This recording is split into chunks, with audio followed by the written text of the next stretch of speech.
Бүгін кефе шерінде Айвазовский адына галереяда ilk sefer белі қырымтатар рессамы Нури Якубовның сергісі açılды. Бұл сергіде 35 эсер тақдим етілді.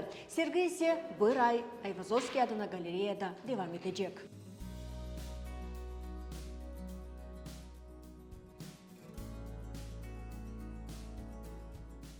Сегодняшняя выставка, которая открылась в галерее Айвазовского, называется «Возвращение в Старый Крым».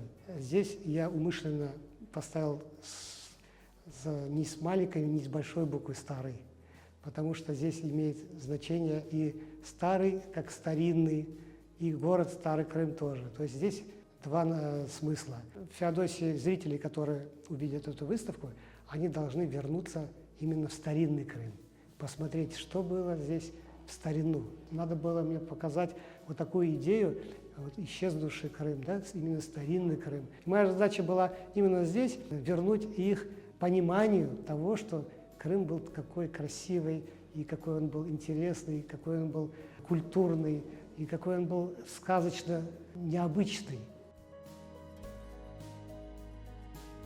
В большей части это воспоминания и ностальгия от старых добрых временах крымско-татарского народа.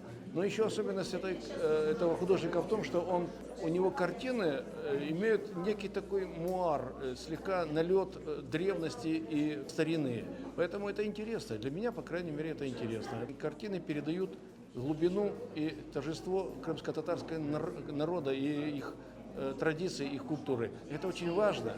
Нужно сохранить это. И он это делает. Выставка — это просто супер. Слов я не подберу, я в растерянности, но это праздник души. Это вот свет, как имя Нуриага в переводе, да, свет.